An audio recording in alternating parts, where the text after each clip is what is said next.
That's not fun. I don't like it. I don't like the way it feels. So I'm going to keep that statement closed. I'm going to put my head in the sand and I'm going to pretend like it's all just going to be okay. And I'm not going to pay attention to it. If you don't pay attention to your money, it's like not paying attention to your marriage. You're not going to have one. It's like not paying attention to your dog that needs to be fed. And he's sitting there looking at you. He's looking. Are you going to feed me? Are you going to feed me? You're like, oh, I'm just going to look away. I'm not going to pay attention to him because I don't like the way that feels. They're annoying. Dog's going to starve to death. Go feed the dog. Same thing with money. Hello. Welcome back to the podcast. Thank you very much for being here. Okay, Teresa is taking a little siesta. So you just get me again. Let's talk about the emotional side of money. Now, let me preface this with, I don't have a lot of feelers, So that's what my kids tell me. You don't have any feelers. And I am 100% German, as you guys know. And so Germans don't typically have any feelers. I did not grow up in a household with a lot of feelers. So this topic is kind of odd. I mean, I talk about scarcity and abundance a lot. But let's talk about the emotional side of money and the fact that it drives a lot of what we do. If we are paying debt off, we all want to be debt free. And so when I'm working with a client, I am saying, hey, you probably shouldn't pay off a 2.3% mortgage. Like, not something that I would recommend doing if we want to do something else with our money. But if it makes you feel warm and cozy that you own your house, you can go ahead and do that. The bank understanding the logic behind it sometimes does not matter because emotionally, we probably grew up in an environment where it was either a lot of debt or there was no debt. And sometimes when we grow up in an environment where there's so much debt and collectors are calling, then all of a sudden we're like, well, we don't want any debt because that was stressful. I did not like how that felt. And so I'm not going to have any debt and I'm going to work really, really hard. My husband works with a guy that has 2 jobs. They're like all in Dave Ramsey, right? So he's got him and his wife. They both have multiple jobs. They're getting their house paid off. They're getting their cars paid off. They are on track to be debt free. And that's great. And that's fantastic. And you guys have heard me say it before. The homeless guy on the street is debt free, but he's begging for cash flow because that guy on the street or that lady on the street or that person on the street does not have the money to buy groceries, buy cigarettes, buy booze, get a hotel room, take a shower, do whatever they need to do. They don't have the cash flow to do that. So they're there begging for cash flow. So we are putting all of our money into a house, overpaying on a vehicle. There are some things that I don't want you to have debt on, which is a credit card. But if we have a 2.5% interest on a mortgage, but we also want to have some sort of a business on the side. We maybe want to have rental properties. Maybe we want to start some kind of a business, blue collar type business. Maybe we want to do pressure washing, window washing, Christmas light hanging. Maybe you are an electrician and you're like, hey, I want to have an electric company on the side, but the truck is really expensive. I have to buy all the wire and have supplies and all the stuff with me, right? And so I can't do that until my house is paid for. I can't go on vacation until my house is paid for. And so we have this or mentality. We have to do this or we have to do this. But it makes us warm and cozy to think that we own our home. And when I say think, it's because do we really own our home? If you don't pay your taxes, you don't own your home. The county is going to come take your house. So we're so busy getting rid of the bank that we're not utilizing money correctly because of the emotional attachment that we have to money. There are times that I have to call my colleagues because I'm like, okay, I don't know that I'm thinking about this right. And it's how to use my money because it's my money. I can tell you guys all day what to do with your money. I don't have any emotional attachment to it. But when it comes to my money, now I have an emotional attachment. I have talked about before on my podcast, financial PTSD. That's what I call it. Because I remember when I didn't have a lot of money and it was squeaking by and it was paycheck to paycheck and I was a saver and it was still, you're buying everything, you're thrifting everything, or you're not getting anything. You're not getting luxuries in life like a fancy coffee. I was at the time not even buying a McDonald's black coffee, which used to be like $1. I don't know what it is now. But I couldn't afford to buy those things. And so Nelson talks about it as Parkinson's law, right? You're trying to beat Parkinson's law because emotionally, it just does not feel good to have all of this debt.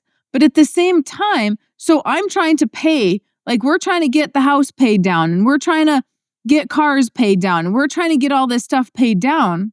I'm working a job, running a small little candy business, and just still struggling. I wasn't getting anywhere because you're not utilizing money correctly.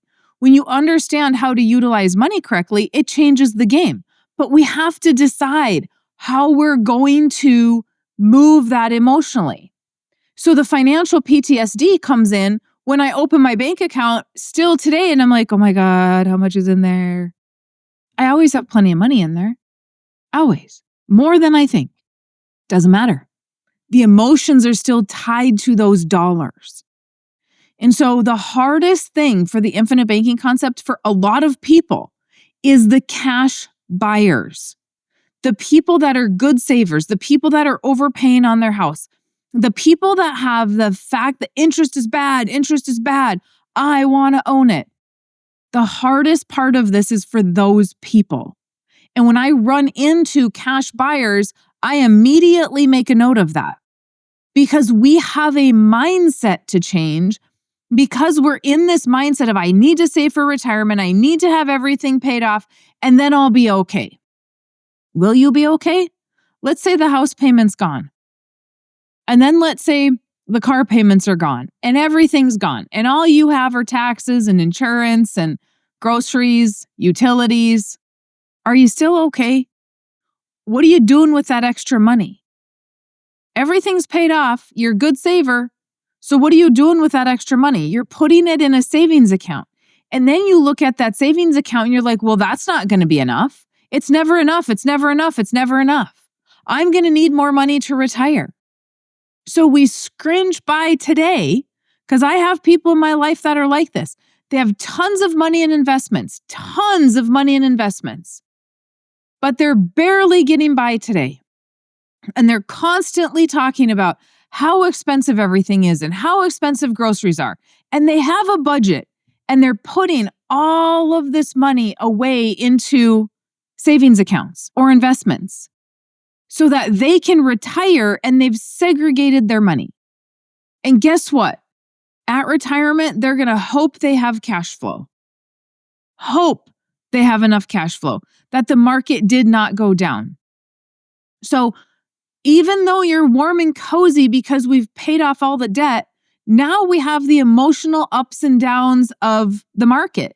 And here's a funny thing. A lot of you that are emotional about money, which is basically every single one of us, there's very few people that are like, it's just money, right? Those people tend to have a lot of money.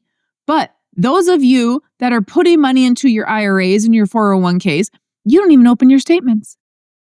Why don't you open your statements? Too emotional. We have this overwhelming amount of scarcity comes through that we just lost a whole bunch of money. That wasn't fun. That's not like we went to the casino and lost it on purpose. That was supposed to be our retirement. Casino money was supposed to be for play. But now we don't have, this is our retirement. That's not fun. I don't like it. I don't like the way it feels. So I'm going to keep that statement closed. And I'm going to put my head in the sand and I'm going to pretend like it's all just going to be okay. And I'm not going to pay attention to it. If you don't pay attention to your money, it's like not paying attention to your marriage. You're not going to have one. It's like not paying attention to your dog that needs to be fed. And he's sitting there looking at you. He's looking. Are you gonna feed me? Are you gonna feed me? You're like, oh, I'm just gonna look away. I'm not gonna pay attention to him because I don't like the way that feels. They're annoying. Dog's gonna starve to death. Go feed the dog. Same thing with money. If you don't pay attention to it, if you don't open those statements, how do you even know what's happening? It is crazy how many people I talk to that have no idea how much they're contributing to their 401k, no idea how much is in their 401k, no idea where it's invested, no idea what they're making. All they know is if they made money or lost money, possibly a year ago.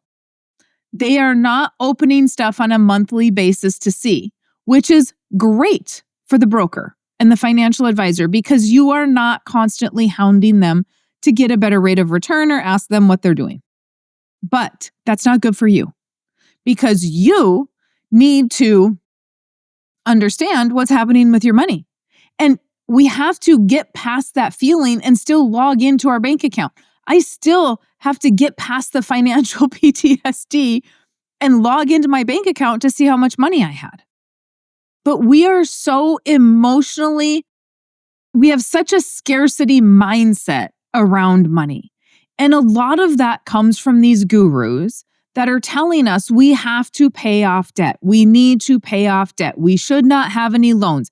Everything should be paid for. And these financial gurus that are saying that have gotten themselves in trouble prior. So that is good advice for people that overspend. But it is not good advice for people that want to get ahead. If we need to use the liquidity of our money to start our electric company business, then great, fantastic. We can go buy our truck, we can buy our tools, we can advertise, we can get our business name. We have money to do that instead of sticking it in our home where it's equity and then we have to go back and borrow against it. So if we have a 2% mortgage and we stick money into this mortgage and then we need to access the equity from that mortgage, we are going back today and borrowing that at 6.5%, 7%. Way more than what we had to begin with. Just don't give them any extra. And leverage your money so that you can start a business. If you are sitting on the sidelines like I was and saying, oh my gosh, I can't do this because I don't have any money, you need to reframe that question. How can I do this and utilize my money more correctly? Which is what? The infinite banking concept.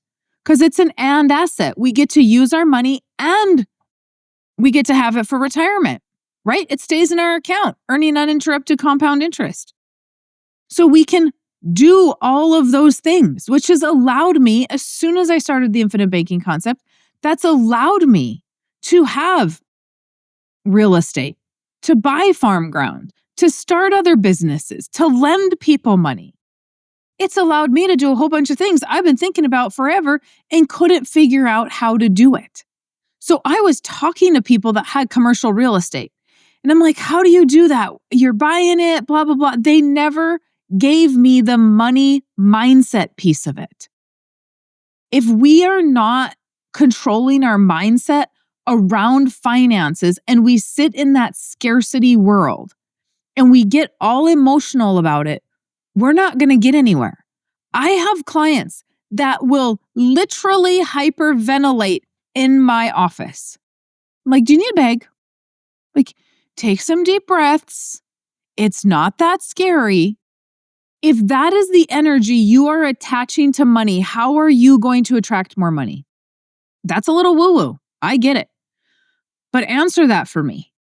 If you are so negative about finances, how is more of it going to come in? Because every time an opportunity arises, you're Mr. Negative Pants or Mrs. Negative Pants about it, right?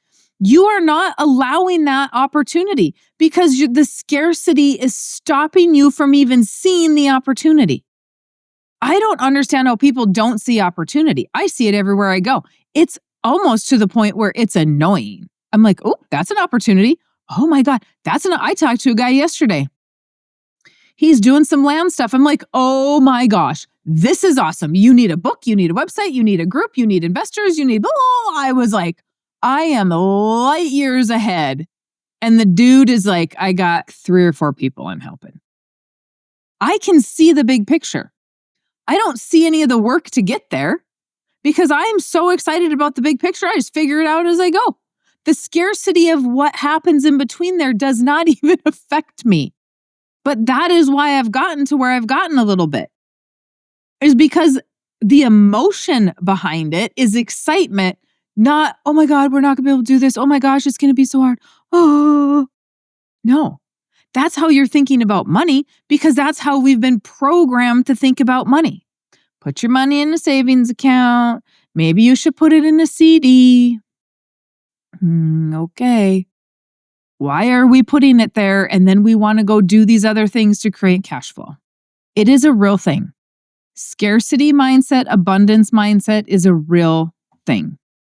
Financial PTSD is a real thing. Some people never get over it. I know how to utilize money. I don't worry about money, but I still have that icky feeling when I open my bank account.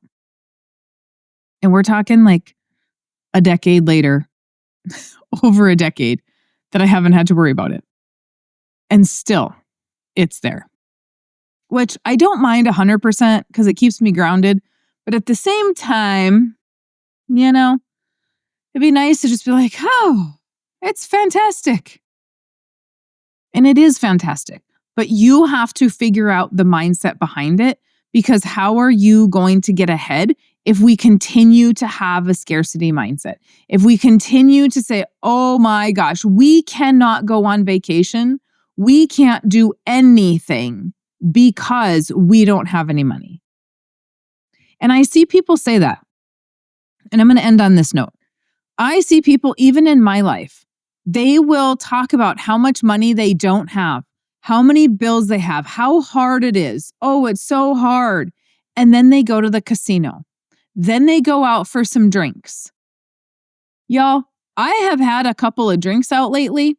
I'm not a big drinker. So I don't typically pay attention to, I don't know how much a drink is. It is like $16 for a Moscow Mule. And these people are going out and having $6, $7 beers. And not just one. They're having a multiple at dinner. And they're the same people that are complaining about, oh, I'm so broke, I'm so broke, I'm so broke.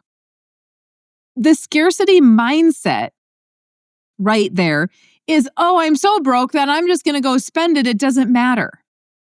Where our mindset is taking over the thought of how can I use money correctly? How can I change my focus? We all have those people in our life. Most likely, you are not one of them. If you are, and you've read the book and you're still like, this isn't going to work. There's no way. It's not going to because there's no way. Not for you. Because you still haven't quite got your head around the fact that it works. You just have to open your mind up to see it. But if you shut the door, you're never going to see it. It's going to slam your head into the wall. So shift the mindset to abundance, look at things differently, understand how to utilize money differently, and it's going to be a game changer. You're going to start businesses. You're going to buy those rental properties. You're going to create the cash flow needed to come in. Opportunities arise when we have money, when we're ready. Nelson always said that, and I thought, that is so dumb. But guess what? Opportunities are knocking on my door non-stop. And I have to learn to say no. So it's a very different position than I was in 15 years ago, 16 years ago, 18 years ago. That is not the position I was in. Opportunities never appeared. I was working my butt off, working just to stay where I was at. Nothing was coming extra. So if we don't change our mindset and we stay in the scarcity mindset, that's where we're going to stay for finances. That's where life is going to stay. You get to decide. The beautiful thing is you get to decide where you want to be, and you get to make that change today. And to make that change, that means you're flooding yourself with information on how to do that. There is not. You don't get to just wake up one day and that changes. Absolutely not. There is a great book that goes over kind of mindset stuff. Let me find it for you. Okay, there's two of them. One of them is The Energy Bus by John Gordon. Super good book. The other one is The Elephant and the Ant. Both of those books, I've read a lot of books about mindset. And some of them are good, some of them are okay. Those two books are really good. The Elephant and the Ant, I think, is the name of it. The other one is The Energy Bus. The Energy Bus is really good because he had a really negative mindset and he changed it. The author himself was writing a story about himself. And so if you are looking to get yourself out of that, you read your books and you surround yourself with people that are not negative. That is going to be super helpful. There are negative people in my life still, but I tend to not spend a lot of time with them. And I purposely limit my time with them because I can't.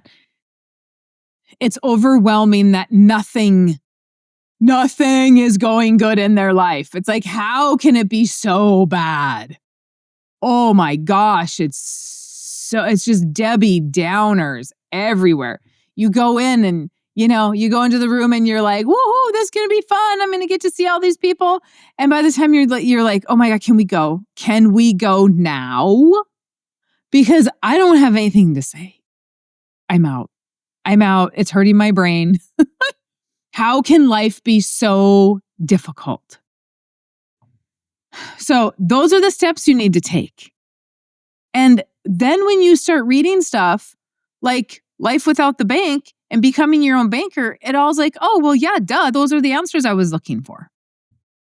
Okay. That's all I got for you today. So if you have comments, questions, concerns, let me know. Otherwise, go to withoutthebank.com, grab your book. That book is written for entrepreneurs.